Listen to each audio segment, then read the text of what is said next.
Walk with me through the cellar door. The storm is coming, Francis. A portal to a more skeptical world. Cellar Door Skeptics begins right now. Prepare for the revolution with your hosts, Christopher Tanner and Chris Hanna. Welcome to Cellar Door Skeptics. It's 2018, folks. Maybe it'll be better. I don't know. It kind of seems almost a little bit worse. I don't know. We got a lot of Trump tweets in the last week and a half, but we are glad to be back. We took a 2-week hiatus. Is that how you say that? I'm not even drinking. So Close enough. I don't know. You can add letters to it. Who cares? It's 2018. Nothing matters anymore. And so we took a short hiatus for the holidays to spend a lot of time with our family. Hannah has an announcement, and I had a bunch of time off that I needed to take at my work, and so we focused solely on the family for the last 2 weeks. So we are very sorry you didn't get to hear us over the holidays, but we are glad you enjoyed the last episode. Gay cakes and slavery. That was a fun one. That was a good time. I don't know. I haven't even been digging into the news. I mean, I've been listening to everything, but I've just kind of detached myself for a while. It was kind of like an unplugging, not completely unplugging, but it was definitely a low social media holiday season for me. I just kind of sat back and decompressed and recharged my batteries a little bit. Yep, and I did the same thing too. It was very minimal on the social media front. We will be back at it, and we're going to start using Twitter again now, everyone. So I think we said that before, but I actually went and started replying to people on Twitter and stuff like that for the last month. Is that the CDS resolution? Is that what we're going to rock out to? Yeah, that if we have to have a New Year's resolution, and I'm not a big fan of them personally. I'm not either. But if I have to have one, yeah, it's to work back into Twitter. And to continue to maintain the website, because I think we've kind of we let that go for the last month. So I've been putting that thing into the blogs. I've actually started thinking about doing this. And if anybody's interested or whatever, anytime I do something longer onto the Facebook page, when I'm posting and linking and having chats or something like that, like I've been thinking about putting, do like a Chris's thoughts of the day type thing. I don't know if anybody would be interested in some of that stuff, because I'm always writing in like a paragraph or two, but to me it seems like a blog should have some more than that. It just seems like 150 words. This doesn't seem like something that would be good enough to put on a page, but maybe that short attention spans where everybody is these days. It's like, because I can't do Twitter. I can't compress it that much, even though Donald Trump gets 240 or 280 characters now or something like that. So, I mean, he's been definitely using that this year, right? He definitely has. and it's amazing just to go through his Twitter account. I mean, I kind of thought maybe he would be a little different, this year, that maybe, he's been here for a year, right? How much more can he have to criticize people on? I mean, at some point, aren't we going, hey buddy, don't you got something better to talk about? Well, it's an election year. I thought for sure they would be like, okay, we get it, but you cannot do this because you're shooting us in the foot every time you go crazy and Republicans have to explain it away. I really thought that they would be like, okay, no more tweeting at 3 a.m. about Kim Jong-un. I can't believe that they don't have some. I mean, I understand if they can't completely, because he technically is everyone's boss in the West Wing, but it just. You would think that McConnell and Ryan would have some kind of system in place to hold him in somewhat check on his connectivity. Like, just tell some of the IT guys not to give him connectivity from 10 give PM him his own fake internet or something. Like, maybe they should make a Donald Trump Twitter. They just have we'll call it Twitter D or something like that, right? Would he even notice? If they could fake all his followers and stuff. Well, he could like post things on there, and it would make it look like it was really happening, and then but like it wouldn't, and then later on in the morning or something, it would go live or something after someone had read through it. I don't know. It just really surprised me that it's been so unfettered because he is so chaotic, especially with what he's been talking about lately with all the attacks to. I mean, the whole Fire and Fury book and Steve Bannon, just absolute meltdown there. And now on top of that, we've got the Kim Jong-un button comparisons, which is, I don't know, it's got my buttons, baby, right? The old song from the Pussycat Dolls. Yeah. Well, and it's funny. He even today, today he went off, this morning and then this afternoon. I mean, he's just not stopped. Like one of the last tweets I saw for today was, the stock market has been creating tremendous benefits for our country in the form of not only record-setting stock prices, but present and future jobs. $7 trillion of value created since our big election win. Now, where's my link to demonstrate this? Where's my report? Where do you come up with $7 trillion of value created? Like I don't even know. I don't even know how to categorize that. Oh, I know a lot of times when he sees he'll see a source on Fox News or he'll read something on Breitbart and then he will share it out, but he won't share the link or any of the resources. He just spouts off on it. So we've got a couple of things that we're going to talk about later on the jobs report, and I called it the death by 10,000 paper cuts because there's a lot of real good economists that are worried that I've been saying this for a while. I don't know what the next bubble is going to be, but I have a gut feeling that it's going to be Trump related and some of these really weird decisions and the tax bill stuff. So that's something we're going to talk about a little bit later on. But for right now, I mean, I figured we talked about essentially what we kind of were up to over the break, and I definitely wanted to just go over like if there were any personal events or anything. Mine is just that my wife is still pregnant, and it's chaos and amazing and wild. I can actually feel my daughter kicking now. Like I couldn't really feel her in her belly sore, so it's like pretty exciting. Pretty cool. Everything's healthy. Do you have a name? 10 fingers, 10 toes. We've just started like going over it. We just found out on the 22nd that she was going to be obviously a girl. So I have a good name for you. Oh, what is that? You can call him Tanner or Tantastic, or you can call him Christopher. I don't know. I mean that sounds like a good name, like kind of in memory of me. Well, apparently the thing right now, we haven't been arguing about it, but apparently the thing right now is like older style names. So like all of the names and people that you and I, our generation. It's like Jenny and names like that, like when we were younger, Jessica and Chris and those kinds of names. But they're saying that a lot of the names, especially the girl names, they're going back a generation to like grandmotherly names. And I said, no freaking way is my daughter going to be named Mildred or Gertrude or yeah, forget that. No way, buddy. No way. Why would anybody want that? Now. I don't know, but that's the thing because the argument behind it is that when she's older, that when she's younger, like you don't want her to have the same kind of name as people in our generation or like our parents. So it's like apparently like Brenda, like my mom's name, would be like an older lady's name. Like you and I would hear Mildred, like or Cornelia. Like I don't understand really that names have this weird cycle thing, but apparently this is new to me. News flash. It's not fake whatever. news. Yeah, I don't know at this point because I mean you can go to any page and like, well, the names of the year are. It's like, well, really, where did you get this information? Or are these just your 20 favorite? So that's been what's really been going on. But other than that, like I'm not really a big fan of the resolution idea either. But I did kind of sort of come to one the other day. I was thinking about Trump and his tweets and all the news vacuum that happened over the holidays because the legislative branch wasn't in session, so nothing was really happening. So in that, Trump decided to fill the vacuum with his stupidity. Well, I've kind of been thinking about just I'll share and critique and nitpick any legislation, any decisions or whatever, but I'm gonna nix Trump's name.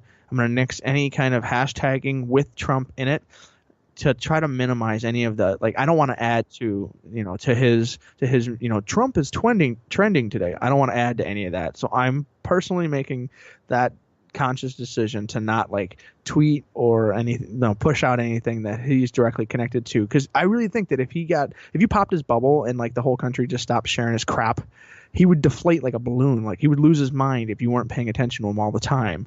And I kind of would like to see that, but that is my little attempt at bringing some kind of normalcy to 2018. Well, good luck with that. It'll be nicer in my little bubble. That's all I can think of.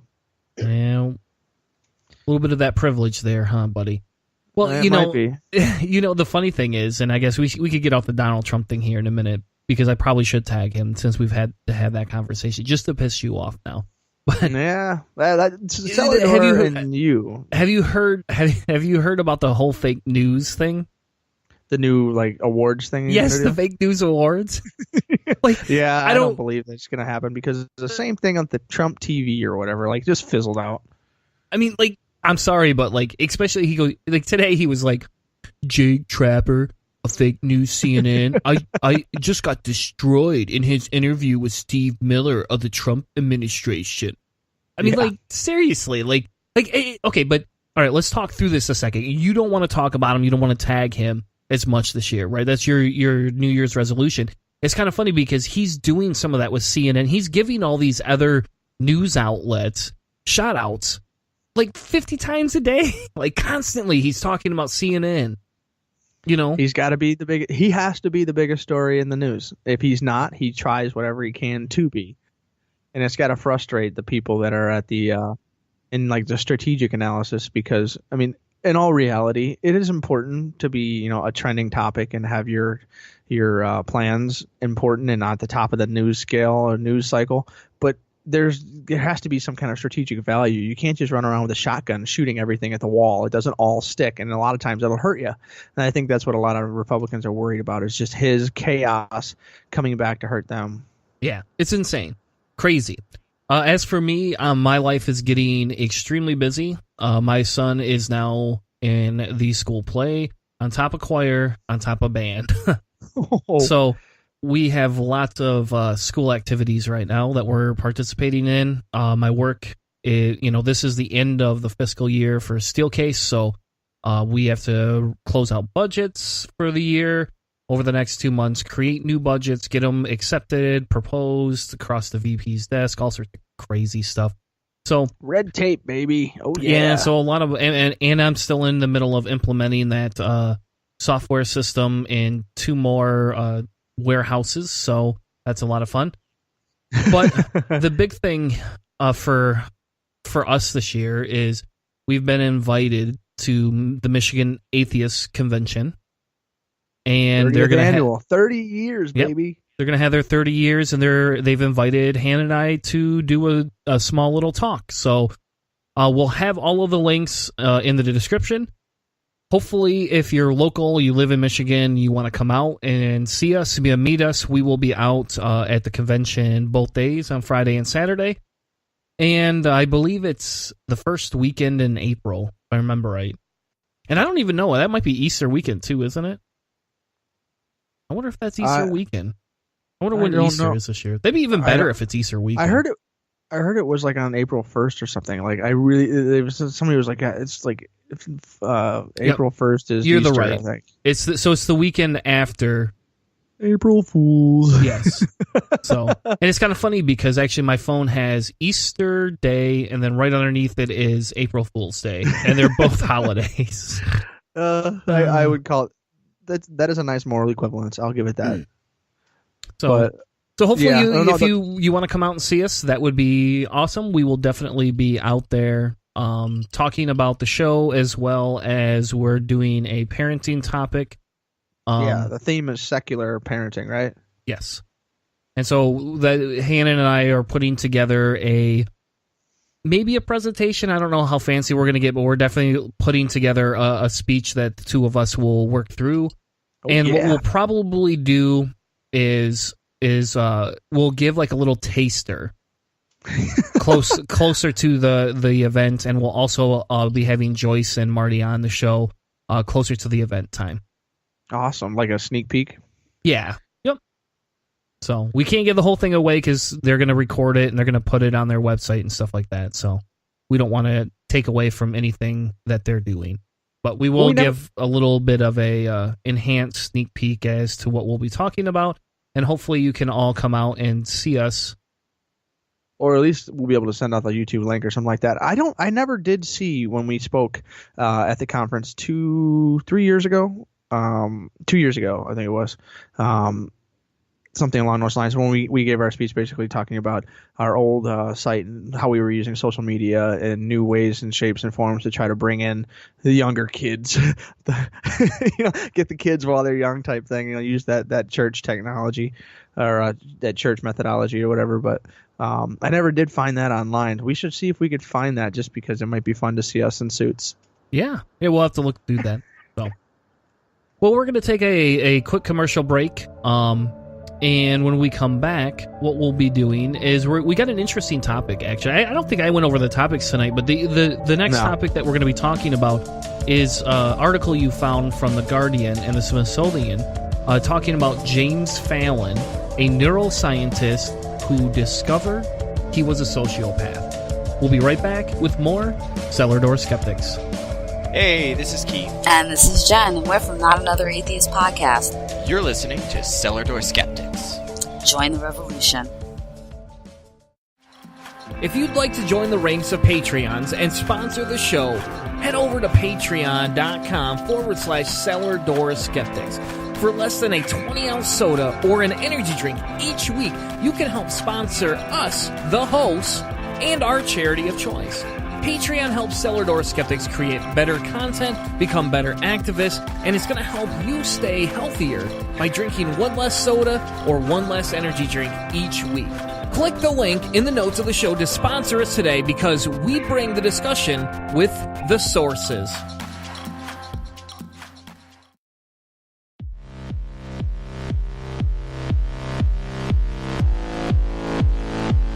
Hello, I'm Miss B. Haven. I'm Demanda Wright. And we're promoting secular feminism. And you're listening to Cellar Door Skeptics.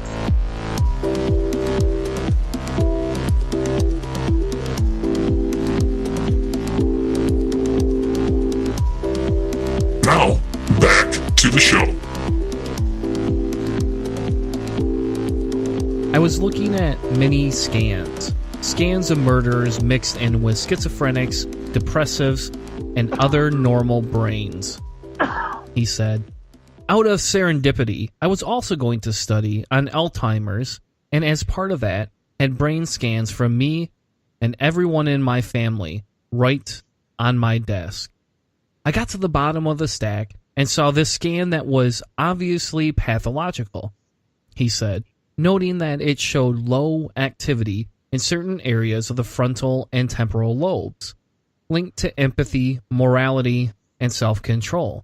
Knowing that it belonged to a member of his family, Fallon checked his lab's PET machine for an error, and then decided he was simply had to break the blinding that prevented him from knowing whose brain was pictured.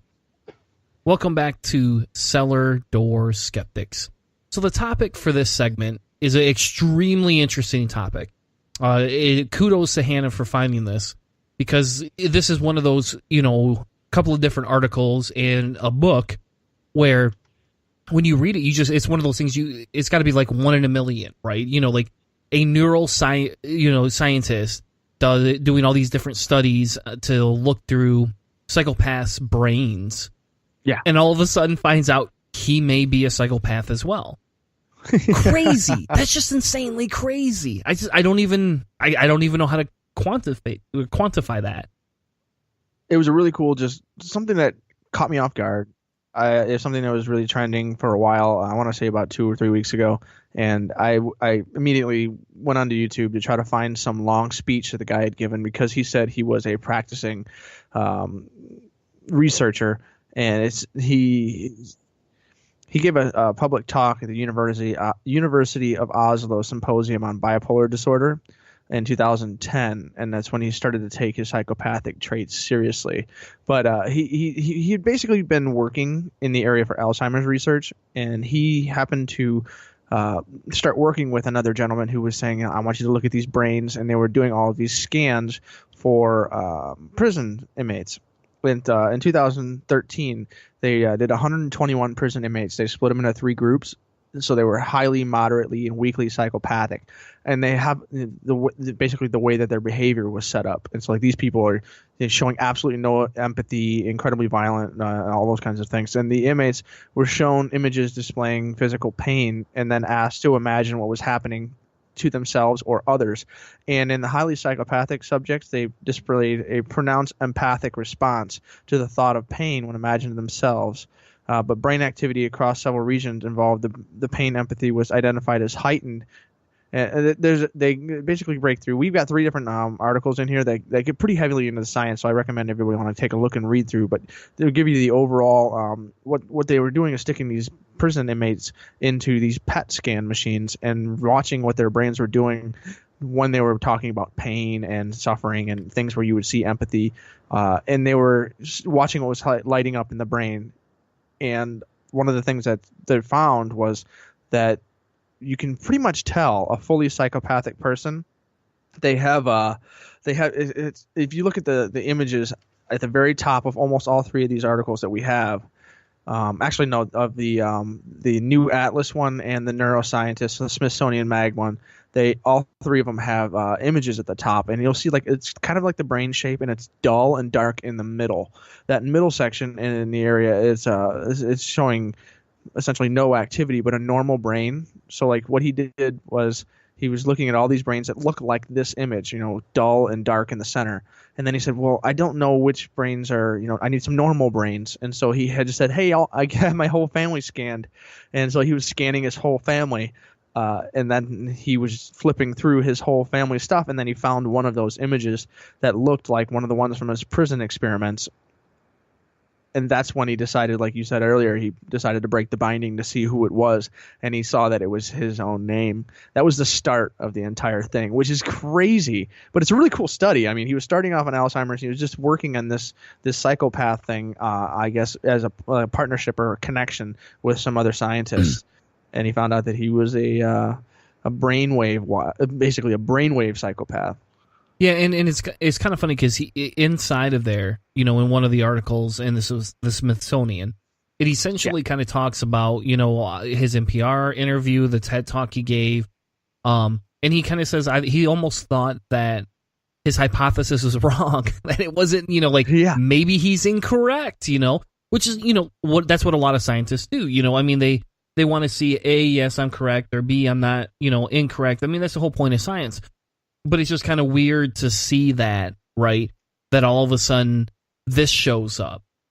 And well, you're naturally going to not want it to be you. You're not going to want to be a psychopath. Like there's going to be a bias exactly.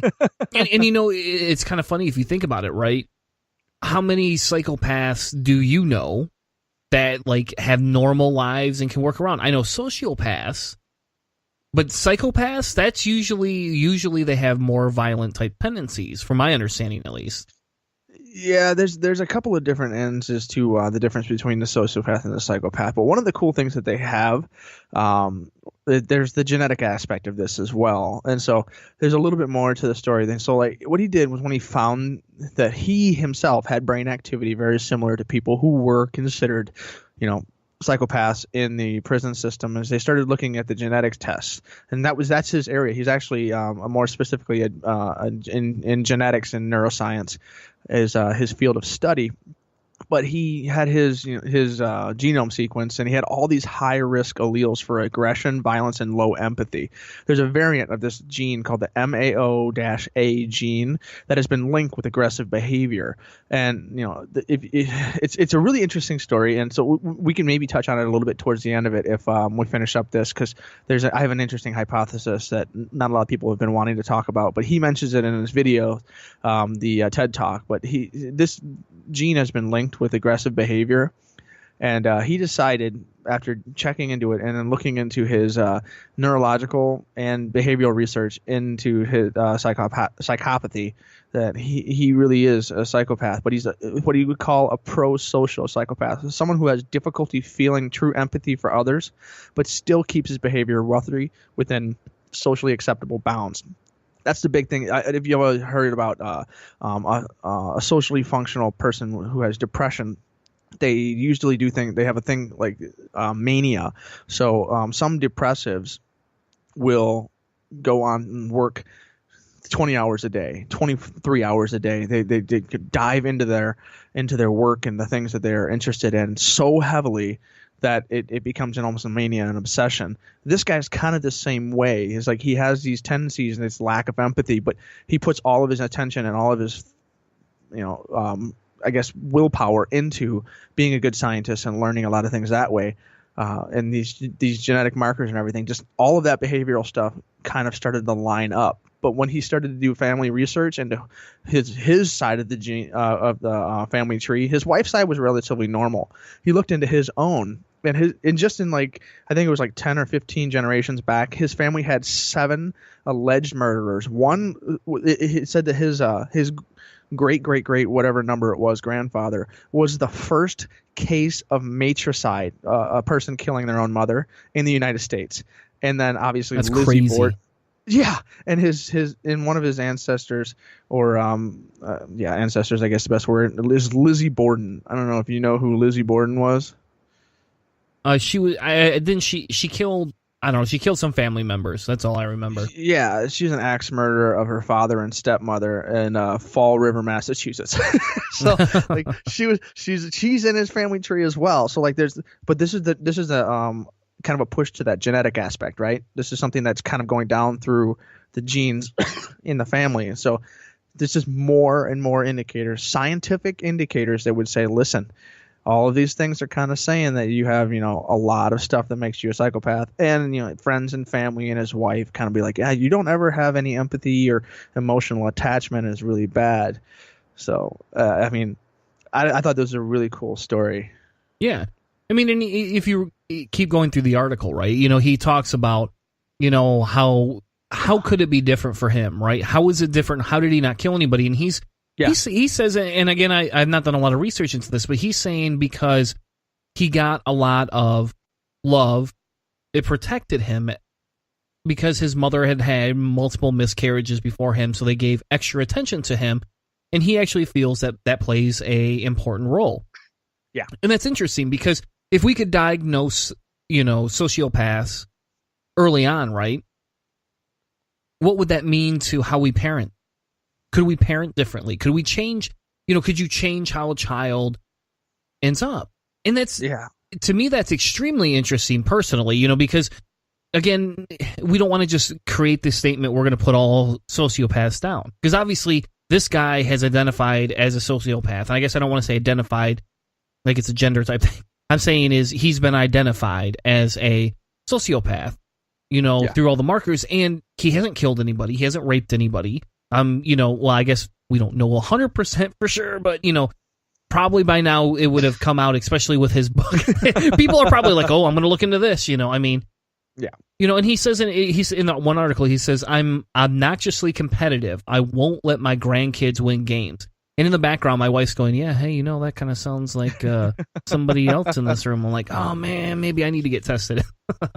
But, there's a lot of indicators that I personally was finding that when I went through some of these lists or whatever that I have as well, that lack of like high intensity competitive nature. And then I'm not good with emotions. I'm very good at just simply being like, why is that important? I don't need that. That's just kind of how I've always been. But just real quick, I wanted to jump in because you were talking about the it's kind of the nature versus nurture argument. And he said that he got really good nurturing from his family. He talks about these 3 things that happen.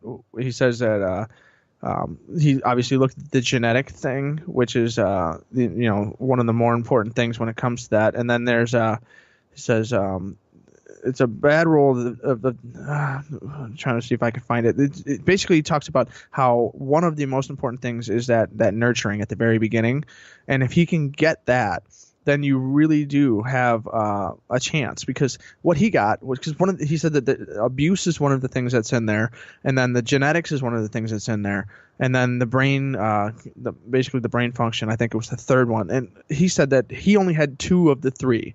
He had basically the 2 physiological or the biological ones, but he didn't have that third one, which is typically abuse in some way, shape, or form as a child. And so like that little bit, like what you said, maybe if we could see these brain patterns and see these things as in young children, if you could see that, maybe we could do something extra. Be like, listen, this is a high risk personality or something along those lines. So maybe we could use science to help make sure that we give people who need extra attention that extra attention. I don't know. I just thought it was really cool that there's a little bit of both nature and nurture there. Yeah, and that's important, you know, into the research, right? You know, that's important to what he's doing. And he goes on to talk about, you know, in another interview that he's done, that essentially him as an individual now goes out of his way to try and look at other things and not just specifically be about himself, right? You know, so like he's looking at these different tendencies, even though he knows he's probably never going to kill anybody. He looks at the different tendencies and goes out of his way to make an attempt to do better things. And that's great, right? You know, if you made other psychopaths self-aware, would they be able to do these things? You know, would they be able to help self-correct? You know, I would be interested, you know, this is kind of, none of these got into it, but I'm assuming he's probably got a higher IQ based on, you know, what he does for a living, right? But, you know, I would be very interested actually to look at and say, hey, can you compare the different IQs of sociopaths, right? And maybe he's already thought of this, you know, and this is just a moot point. But I would be interested to see mapping those brain patterns and then seeing if there was IQ tests or anything done, you know, back then. Because I'm not saying that a low IQ, you know, incorporates that. But if you had a higher IQ, would you be able to change your behavior to fit a little bit more into society? And it kind of reminds me of, I don't know if you watched The Big Bang Theory at all, but Sheldon reminds me a little bit of, you know, kind of a cross between a sociopath and a psychopath. He has zero empathy. He doesn't know how to have empathy very often, and he's extremely competitive, and he's, you know, never interested in killing anyone. Yeah. I mean, I know it's just a stupid TV show, but when you look at it in the same vein, he fits a lot of those markers, and you kind of look at that and go, okay, there can be good people. You know, the end of the new Atlas article talks about that some investigation has gone into corporate CEOs, that many are right around that, you know, those tendency to be psychopathic.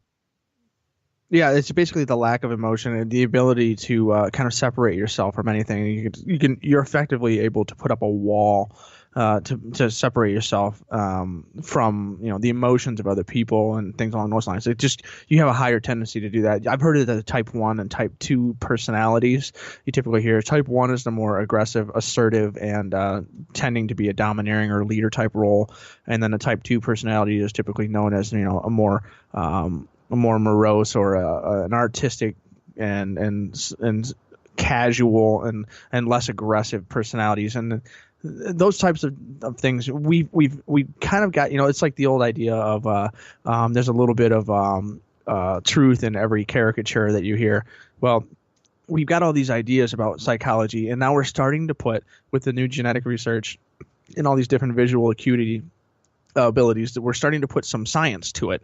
And this is a great case where a lot of these things are, you know, they thought, okay, well, this is possibly sort of maybe some of the reasons why. And this guy, he's in the field and he's doing research, and he's kind of a living experiment, showing the good and the bad as to learning more about this kind of stuff. And you're actually able to you know, bring it to a head and show, like, you know, I have all the indicators, you can see everything, and here is where it's in my life. But here's another, you know, personal experience story or whatever, where it's kind of turned into something pretty cool, where he was able to tell the story and obviously learn from it. And so, I don't know. I really think this is a good first step, and this guy's really an important study into learning a little bit more about how the brain works and the differences between nature versus nurture and how important they both are. Because I typically am a little bit more lenient towards, you know, nature. Most people, like that, you and I, would probably be a little bit more materialistic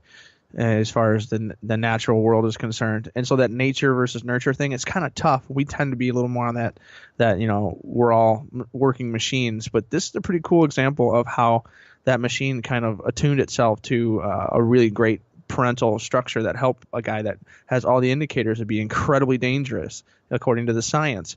And he's using he's using that power for good to steal from Spider-Man. Well, and if you to kind of go back to your personality types, right? And I don't want to say this universal, but in our company uses basically a DISC test, and you either a D, an I, a C, an S, and then you can fall into ranges of how aggressive that personality comes out. Some people fall into multiple categories, and it changes based on, like you were saying, it's going to change based on your position. As you rise in the ranks and have to make more callous decisions, you're making a decision with less empathy, than you would have to. For example, I had to sit in a meeting where they told us you have to figure out how to cut this amount of money out of your budget, and if that means you need to let people go, that's what you guys got to do. And, so when you look at those things, they talk about, in our organization, in a lot of companies, they talk about, that D personality is typically the leader. That's a chain riser. They're going to be the very aggressive. That I is more like an independent innovator, right? So if you're an ID, you're going to be probably more soft-spoken. You're going to be, a lot more likable. You're going to be more of that characteristic where you come up with creative ideas. Yeah. And then that D is that a little bit more aggressive personality. But, the nice thing about this DISC test is, and I actually have all the employees that work for me, and the majority of the employees that work in upper management, middle management, and even like lead type positions have had to take these tests.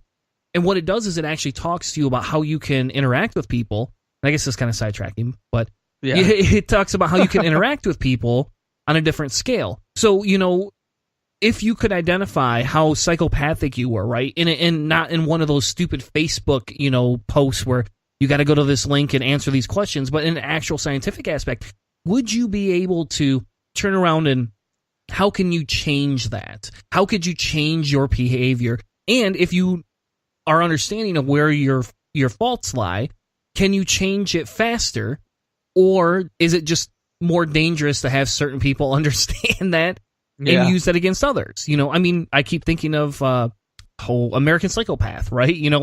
That dude, crazy as hell, but super intelligent, and he knew he was crazy, and he was able to do all sorts of horrible things to people. Well, it brings back to your you were talking about psychopaths versus sociopaths, and I just a couple quick links in here. A psychopath doesn't have a conscience, so if he lies to you, he can steal your money. He won't feel any moral qualms, though he may pretend to, he or she, whatever. But they basically observe others and act the way they do so they don't get found out. But a sociopath typically has a conscience, but it's very, very weak. So they may know they're taking your money is wrong, and they may feel some guilt or remorse, but they won't stop that behavior. They both lack empathy and the ability to understand someone else's feelings and stand in their shoes. But a psychopath has less regard for others, basically completely and totally. It says, at worst, they're cold, calculating killers. Others are really good at climbing their way up the corporate ladder, even if they have to hurt someone to get there. So what you can see is basically the people who have the ability to kind of channel that rage or that lack of empathy or whatever into a constructive direction. So like when we hear about people in a major corporation or something, someone who does something so greedy, so unbelievably unempathetic, and you're just like, how is that person that much of an animal? These are people that may be fully functioning psychopaths or sociopaths in our society, and this guy is, he's kind of bringing it out. So like maybe we could do a couple of PET scans on old Donnie Boy and see what his brain looks like, because I bet you it's probably pretty dark in the areas that have a lot of empathy tied in. That's probably very true. It wouldn't surprise me one bit. Yeah, and we talked a lot of scary stuff a little bit. I guess to me this is interesting, but it is kind of scary, especially if you find out that you are that person, right? They do talk about a study that was done on U.S. presidents that show some of these different types of tendencies, like JFK, FDR, Bill Clinton. They have higher psychopathic trait scores.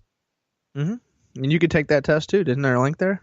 Yeah, actually, I believe there is. I didn't click on it, but I do think there is a link there, and I don't know if I want to take it or not. But what maybe we should take it, and we'll make a short yeah. segment for Patreon subscribers, and we'll record it and talk through it. Maybe we should do that. So if you aren't a Patreon subscriber and you don't get additional content, head over to patreon.com/Cellar Door Skeptics. Sign up for as little as $1 a month, or as much as $10 a month if you would like, and you can check us out and help support the show and get behind the scenes content like that.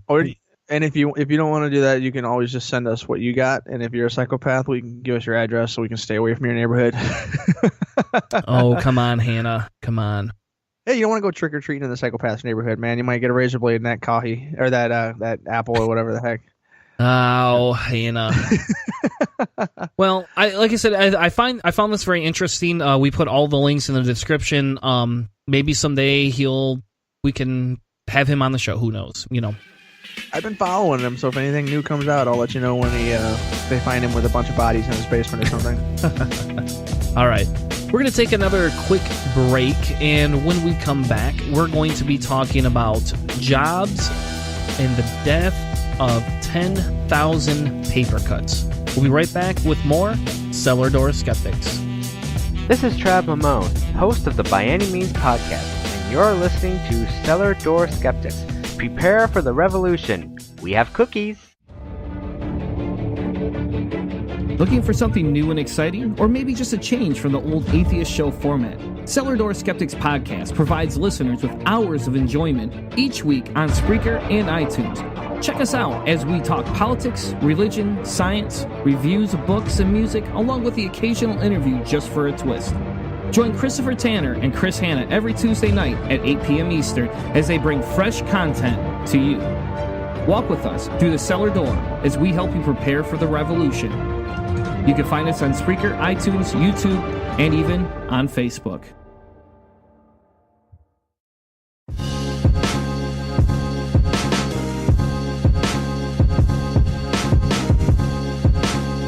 This is Deborah McTaggart from Beyond the Trailer Park, and you're listening to Cellar Door Skeptics.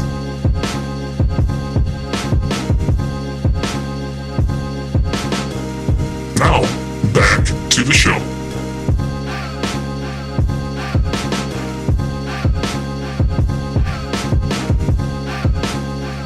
Welcome back to Cellar Door Skeptics. Thank you all for sticking around through those quicker commercial breaks. Tonight we're doing a little bit shorter of a show. We still think it's interesting. We had to get back in the swing of things after taking 2 weeks off, and unfortunately both Hannah and I have had, I don't know, probably like 45 cough fits that we've had to pause the show, go back to it, pause it again, stop the coughing.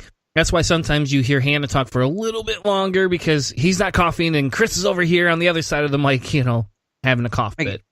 I can see you're either headbanging to heavy metal or you're like getting rid of a bunch of lung butter. I can never tell the difference between which it is, but either way, we've both been just hacking and hawking, and everybody's been fighting the flu. They said the flu season is going to be pretty bad this year. I don't know. My whole house has been hit pretty hard, so I've been just trying to survive. Yeah. And hopefully everybody went out and got their flu vaccine so that some of the other people who aren't able to fight this as easy get a little bit more protection. But we won't get on that soapbox tonight. It's too late to do that. So the last topic we wanted to have a conversation about is job growth. Yep. And it's kind of interesting because it's a new year. Trump's very proud, as we talked about in the very first segment. Trump's very proud of his $7 trillion savings for everybody. He's created $7 trillion of income.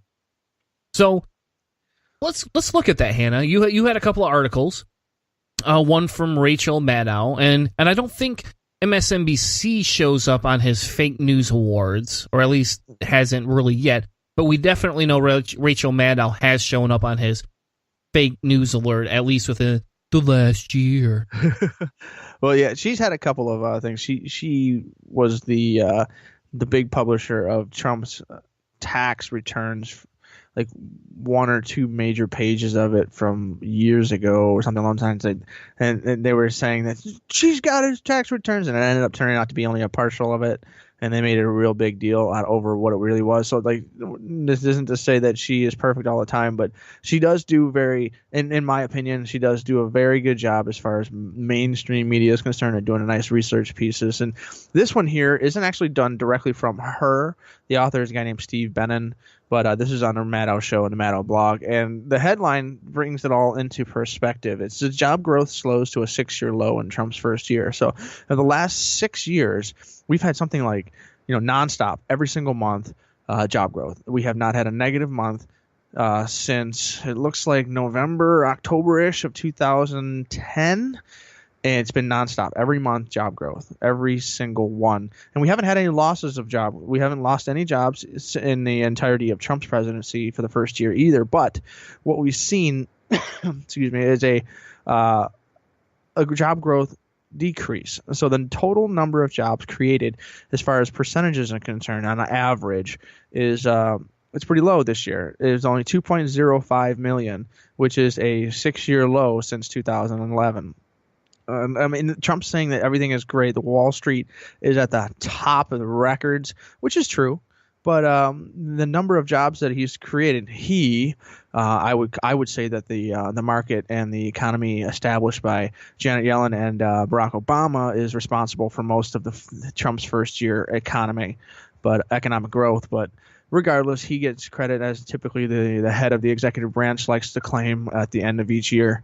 But my big thing is that he is. This number right here is very simple, showing that his big number is actually lower than the last 6 years of President Obama's terms. Yeah, which is kind of funny because he has before gone after Obama on the fact that there was job losses for some of his terms. Now, in fairness, how many terms was it, right? I mean, when was Obama brought on? 08? 09, January 09 was the last month located on the chart. You can see it. It's the last red one, and then the whole line of blue starts up. So the first year of Obama's presidency, you see it's a steady increase, but it's increases in the negative numbers. So there's still losses throughout. And then his second year, 2010, there's a couple years. There's five lost months, and then the rest of the year, 7 months of growth. And then since then, it's nonstop growth every single month. It's pretty consistent too. We're still just over the 2 point some change million every year. But this year, obviously, like I was saying, is just a little bit lower than the average of the last 6 years. And so it's a growth year, but it's just a little bit weaker. Not showing any, not the catastrophic failure that a lot of people said if President Trump was elected, the market would just start on fire or something. But it's still we're not seeing that. Nothing. Yeah, it's nothing to be really, really proud of. No. And in fairness, his tax thing just got pushed through. So we could see something in the next year. And I don't know. I do kind of want to point out that, one of the arguments I've always had is I don't give a crap which president is, whether it's Obama or Trump. You can add jobs, but if you don't add jobs that put people or move people to a middle of the road income, it doesn't do that much good for our society. And we could talk about that all day long. And I know that's not really the focus of these articles, but that's a big pressure point in my world, right? I mean, I actually get to sit in on, reviews and helping make the decisions. And, we've already been told exactly what our budget has to fall within the ranges on. So we got to figure out how do we give livable wages and increases to the people that deserve them. And that's one of the biggest things here, right? Hannah, is if I can add a bunch of $8, $9 an hour jobs to my company. It looks good on paper. It looks great on paper, but how does it actually compare? And that's one of the things that, I've been very critical of every news organization and all these different reports is they like to talk about the president or the organization, that does all these good things, but they don't explain what it is. Like when AT&T announces they're going to raise their minimum wage to $15 an hour, that's exciting, right? Now, if they had middle-level jobs, are the middle-level jobs going to get the same bump? Or are you going to have somebody that's, in middle management who is making, $40,000 a year say, well, I need to make $55,000 a year. If that's the case, that's good. That's good. We need to increase the amount of pay so people can put more money back into our economy. Yeah. But if the difference is you're going to no longer, you're going to just move that low income higher. But no movement anywhere else. Anywhere else, all we're doing is just adding low-end jobs. And again, not saying that's a bad thing overall, because getting people to work is a good thing. But it's not going to be a good thing if we only put those in place, because we're just going to allow that gap between low income and the elite spread farther. Yeah, we've got 4.1, I think it is 4.1 unemployment rate right now, which is, it's the lowest in something like 17 years or something. It's a long time since we've had unemployment this low.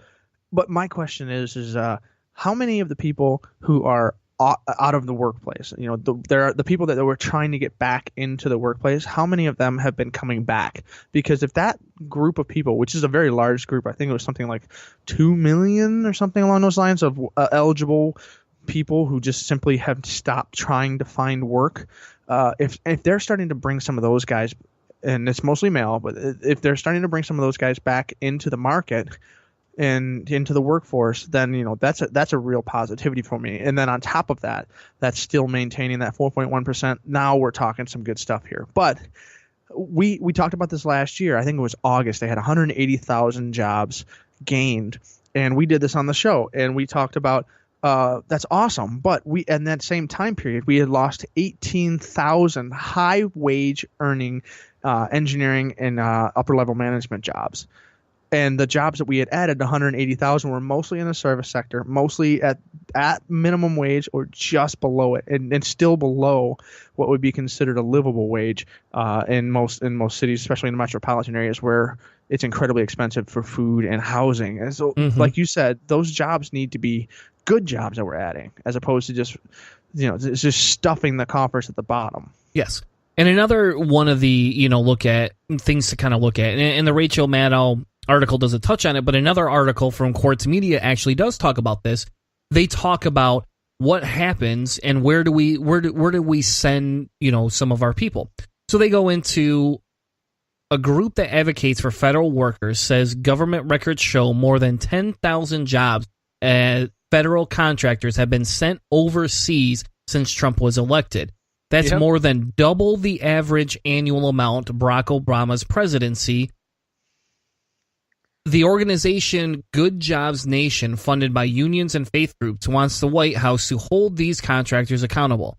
So, again, it's not the White House, and I don't like the wording here, to be honest with you. I don't like the wording of saying that federal contractors are sending jobs overseas, and they're kind of saying they're linking this to Trump, because I don't think this is Trump doing it, right? It's not him doing it. But if he's allowing for better conditions for us to outsource, which is what he did not campaign on, that's a problem. That's a huge problem.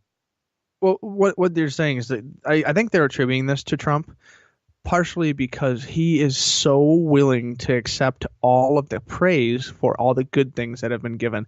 So, yeah, you know what? You want to take credit for all the jobs created, you're going to take credit for all the jobs that have been outsourced and sent away as well. That's just the way it works. So in this year, more than 93,000 jobs have been certified by the Department of Labor as lost to outsourcing or trade competition, which is a little bit higher than the average of 87,000 for the preceding 5 years. But one of the big things they notice is that federal contractors, so these are companies that work for the federal government through contracts for making things for the defense fund, for example, they make up 10% of that number. That 93,000, so 9,300 jobs in the federal, in the outsourcing for that federal contractors were lost, and the previous average was only 4%.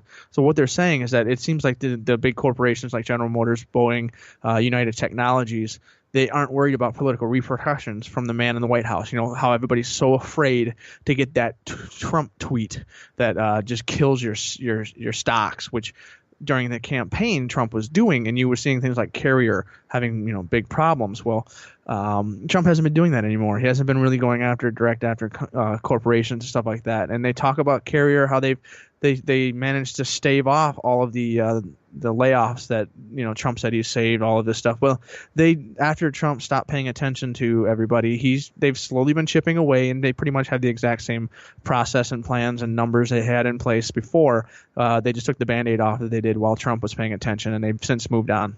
Yes. And like a company called Dematic, I don't know if anybody knows who Dematic is. They still are holding on to the Grand Rapids facility, but before that they had outsourced. We've not seen any of their production come back to originally it was Michigan. We've not seen any of this production come back.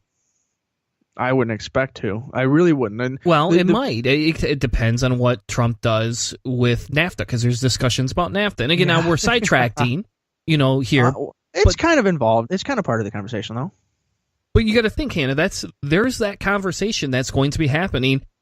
Again, at my company right now, we do a lot of international, container importation and consolidation, right? We do that. That's part of what our organization does. Well, we have to be careful here because we're looking at what the probabilities for some of these things that Trump says he was going to do will happen. Because, again, we don't have a lot of workers that work for us overseas. That's not that. We just are kind of the middle person that moves the things around and hires, people to unload and reload containers, right? But it does affect, where the money goes and how it's being paid and what other companies are going to do. For example, they pull out of NAFTA in Mexico. What happens there? Are they going to start moving? Are you going to see everything get moved to Singapore or, maybe the Middle East or something like that? Is that what we're going to see? So I don't know why anybody would want to be in the Middle East at all right now because it just seems to continue to get hotter and hotter and hotter there, and eventually you won't even be able to have production facilities there because of global warming. But you got to look at all those different things. Yeah, I would say that some of the stuff that's interesting as far as things that Trump actually has some control over when it comes to international stuff is talking about all the adjustments on taxes that were in that bill, as far as banks getting a one-time tax break to bring all of the money they're basically storing outside the U.S. into banks in the United States, basically bringing money home and getting a tax reduction for that. And a lot of banks are doing that. They're bringing their money back in. And we talked about the United States in certain areas having lower taxes, and like places like Nevada and Rhode Island, I believe it was, or Vermont. Delaware. Delaware. Yes. Yep. It was Delaware. And basically having the same kind of taxes and low taxes and tax abatements and weird things that they were doing with the tax law, creating shell companies and everything to help reduce the cost. And so people weren't keeping their money offshore. They were starting to bring it back through here. Some of the ideas that what Trump does. And so the current tax bill that just went through, we're still learning the repercussions for that. But there are a lot of things that they changed as far as what's going on, as far as bringing money out of the country and bringing it back in. But also there wasn't any real heavy stuff on there like the tariff stuff that we were talking about. So he hasn't started any trade wars with the tax bills, but he says that he wants to do these types of things, and those are going to directly affect jobs and directly affect the market.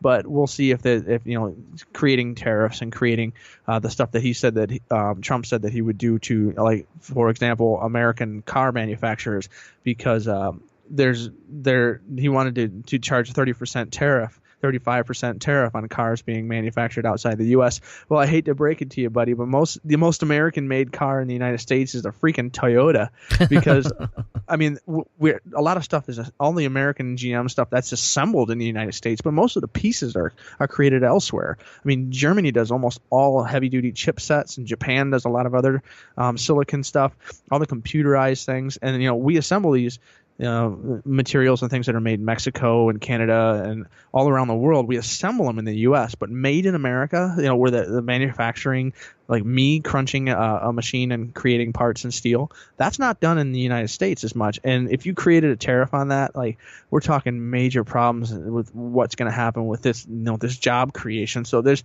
a lot of things that he could directly do if he can figure out a way to corral the Republicans. But all we're saying is that this job growth and everything isn't quite as good and we're losing jobs. And in some cases, people are saying that the new tax bill would make it easier for people to outsource, which wouldn't surprise me because Trump's going to do whatever he can to help his buddies, the billionaire buddies. But any way to make more money, right? I think so. He may be a psychopath. I don't know. Yeah. Well, I would highly wager he's an idiotic psychopath. He's an orange Cheeto monster, for Christ's sake. But maybe. As we wrap the segment up, we got to talk through what happened over Christmas, right? What happens over Christmas is the tax bill gets in. We have a gentleman that was on the show last year that I did a little segment with during the campaign for Trump, who worked for Trump's campaign, blah, blah, blah, blah, blah. He posted nonstop that day about how he's so excited to get more money back this year, blah, blah, blah. This is so much better. Look at what Trump's doing. And then all of a sudden started sharing these articles that talk about how, hey, look, AT&T's handing out bonuses. Hey, look, Comcast is handing out bonuses. Hey, look, all these other companies are handing out bonuses. It's a 17% tax, corporate tax reduction. They're going to be able to reinvest in their employees, And guess what? AT&T laid people off like 2 days later. So they're announcing that they had bonuses, which I'll be honest, I highly doubt that a company would make a decision within 3 days to hand out company-wide bonuses because of the tax bill. Like that had been something that was discussed and thought about well beforehand, especially at a company AT&T size. But big companies laid can't people move off. that fast. Yeah, no, exactly. They can't because it has to go through 100, different regiments and discussions. It's not like a small company where they can go, hey, we got an extra $2 million coming back. Boom, we're going to hand out bonuses. It doesn't work like that at AT&T. Yeah. And Comcast did the same thing. They're giving out bonuses, and they laid off a bunch of people too after that. So I don't know. When I hear about these companies doing all this kind of stuff and they're swinging things around, and you hear all the things that Trump has been bragging about, jobs everywhere, and then my favorite is that he loves to say that the stock market is at record highs. Well, last I checked, and the average number is around 50% of the people in the United States don't have any investment in stocks, bonds, anything that garners interest, no capital gains for half of the country. So we can talk about how Wall Street's doing absolutely wonderful, amazing, but half this country is not seeking and getting any benefit from that. And we know what trickle-down economics does, so they're not going to get a lot of benefits from that. So when we're really happy about how Wall Street's doing really, really well, that's not really helping a whole lot of people. So all of this net neutrality, all these companies that may be doing super great, their stocks may be exploding now that their investors believe that they'll be able to create all these different kinds of pay-to-play internet platforms.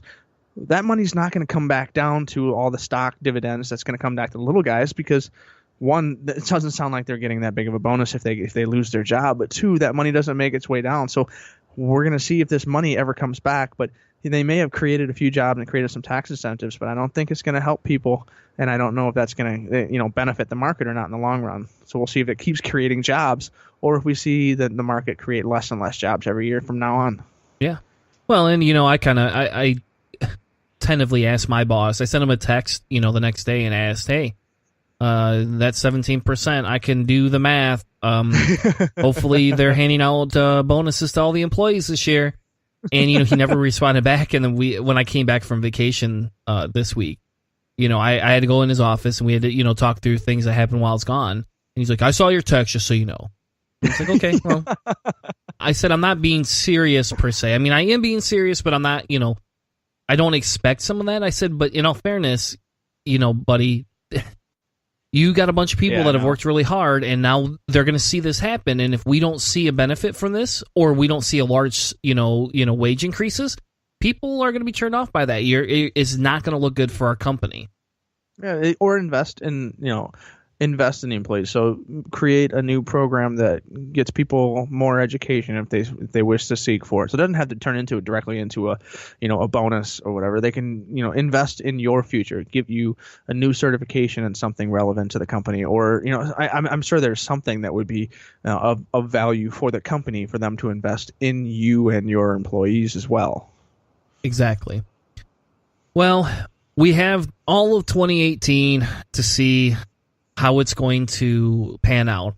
But as an organization here called Cellar Door Skeptics, if you want to call us an organization, I don't even think we're a registered organization, but our commitment is to how can we change local politics? How can we be as good of a voice as we can be about local politics? And so, as we were wrapping up here, there's some things that we've got coming up on the schedule that are very interesting. We are trying to dedicate, some sort of an interview at least every month with somebody running to replace Dick any Snyder. sort of Yeah. politician. So, for example, next week we have Todd Schleicher, and I think I pronounced that name right. He is actually running as an independent for the governor of Michigan. And he is he's definitely not running as a status quo candidate. It is definitely a independent campaign. And he said, if Bernie can do it, so can I. Now, not all his policies follow along the ideology of Bernie. He's definitely not that democratic socialist. He is definitely an independent. But I interview him, and we kind of talk through a lot of what you can do to get involved, A, and B, we talked through some very challenging discussions on where I didn't 100% agree with some of his politics. So that'll be a great interview that we have, but that's part of our commitment of Cellar Door Skeptics is how can we bring some localized type news and bring awareness to how you can change 2018 so that we don't have to have such a landslide of gobbledygook coming down at us for another 2 years after that. Once the snow melts, maybe we'll do something where we actually get out into the environment and interact with other humans too. Yes. So, thank you all very much for joining us tonight. Stay tuned. Like I said, next week we have Todd Schleicher on. We'll be talking about Jeff Sessions and marijuana. And then we have some more amazing interviews coming up later on in the month with Baba Brinkman. We have a comedian, an atheist comedian that we're going to be having on the show, and a lot more politics. Thank you all, and have a great night.